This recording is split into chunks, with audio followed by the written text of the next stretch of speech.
হোলির দিন কি শুধুমাত্র মিষ্টি খেলে চলবে? এরকম হালকা ফুলকা স্ন্যাক্সও কিন্তু দারুণ লাগবে। গরম গরম কফি হোক বা ঠান্ডা ঠান্ডা শরবত, তার সঙ্গে এরকম হালকা ফুলকা স্ন্যাক্স হলে বেশ ভালো লাগে। আওয়াজ শুনেই বুঝতে পেরেছেন কতটা মুচমুচে হয়েছে আজকের এই স্ন্যাক্স। তো চলো তৈরি করে নেব। প্রথমেই নিয়েছি আমি ময়দা, 500 গ্রাম ময়দার মধ্যে দিচ্ছি নুন, চিনি, কালো জিরে, নিয়েছি আমি জোয়ান, বেশ হাতে সুন্দর করে রগড়ে নেব, তাতে খেতে কিন্তু বেশ ভালো হয়। দিচ্ছি একটু কাসুরি মেথি, সেটাও হাতে বেশ ভালো করে ক্র্যাশ করে নিলাম। দিচ্ছি সামান্য একটু হিং, দিচ্ছি আমি 1 চামচ ঘি। সমস্ত কিছু উপকরণকে বেশ ভালো করে ময়দার সঙ্গে মিশিয়ে নেব। আরও বলে রাখি, এই স্ন্যাক্সটা কিন্তু 1 থেকে 1.5 মাস এয়ারটাইট বক্সে কিন্তু স্টোর করা যায়, তাই আগে থেকে বানিয়ে রাখলেও মন্দ হয় না কিন্তু।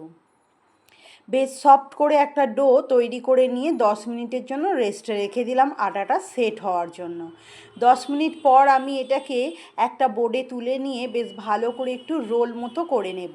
ভালো করে হাতে মথে নিয়ে একটা রোল মতো করে নিলাম। এ থেকে আমি 4খানা ডো তৈরি করে নিচ্ছি। আপনারা চাইলে ছোট ছোটও করতে পারেন, তবে আমি একটু মোটা মোটা রাখবো বলে 4টে ডো তৈরি করে নিলাম। এরপর এটাকে আমি বেলে নেব, তবে এখানে তেল বা ময়দা কোনো কিছুই কিন্তু লাগবে না। বেশ পাতলা করে একটু বেলে নিচ্ছি, একদম মোটাও না আর একদম পাতলাও না, বেশ মিডিয়াম সাইজে যেরকম আমি দেখাচ্ছি ঠিক সেরকমভাবেই কিন্তু বেলে নেব। এরপর ছুরির সাহায্যে আমি 4 কোণা কেটে নেব। আপনারা চাইলে কুকি কাটার দিয়েও এটা কিন্তু ডিজাইন করে নিতে পারেন। আমার কাছে কুকি কাটার নেই, তাই আমি ছুরি দিয়েই এরকম চৌকো চৌকো বিস্কুট শেপ একটা করে নিচ্ছি। আপনারা চাইলে গোল গোল, লম্বা লম্বা, ত্রিকোণ, যেরকম ইচ্ছা সেরকমভাবেই শেপ দেওয়া যায়। এরপর আমি একটা কাঁটা চামচ নিয়ে ওপরটা এরকম ফুটো ফুটো করে দেব, যাতে এগুলো ফুলে না যায়। যদি ফুলে যায় তাহলে সেগুলো স্টোর করে রাখতে খুব দ্বিধাবোধ হয়, তার কারণ ওগুলো বেশি দিন থাকে না। আর যদি ফুলে না যায়, একদম পাতলা পাতলা চিপকে চিপকে ভাজা হয়, তাহলে কিন্তু সেগুলো স্টোর করে রাখা যায় 1 থেকে 1.5 মাস। এই যে দেখছেন, আমি এরকমভাবে সমস্তটাকে তৈরি করে নিলাম। এরপর আমি কড়াই তেল হালকা উষ্ণ গরম করে নিয়েছি এবং লো টু মিডিয়াম ফ্লেমেতে এইগুলোকে ভেজে নেব একটু হালকা ব্রাউন করে। যদি লো ফ্লেমে এটা ভাজা হয় তাহলে ওপরটাও খুব ক্রিস্পি হয় আর ভেতরটাও কিন্তু বেশ মুচমুচে হয়।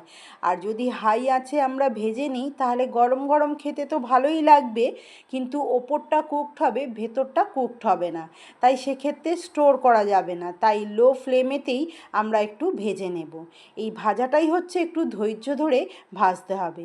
আমি একটা ব্যাচ ভেজেছি 10 মিনিট করে, ঠিক এরকম হালকা লালচে ব্রাউন কালার আসবে, আর তখন আমরা তুলে নেব।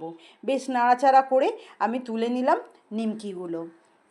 তো দেখুন খুব সুন্দরভাবে ভাজা হয়ে গেছে। বাকিগুলোও আমি এই একইভাবে ভেজে নেব লো টু মিডিয়াম ফ্লেমেতে। একবার বাড়িতে বানিয়ে দেখুন, চায়ের সঙ্গে, ঠান্ডা শরবতের সঙ্গে ভীষণ ভালো লাগে। যদি ঝাল ঝাল খেতে ইচ্ছা যায় তাহলে ঝালটা নিজেদের স্বাদ অনুসারে অ্যাড করতে পারেন। আবারও দেখা হবে নতুন একটা রেসিপির সঙ্গে। টাটা।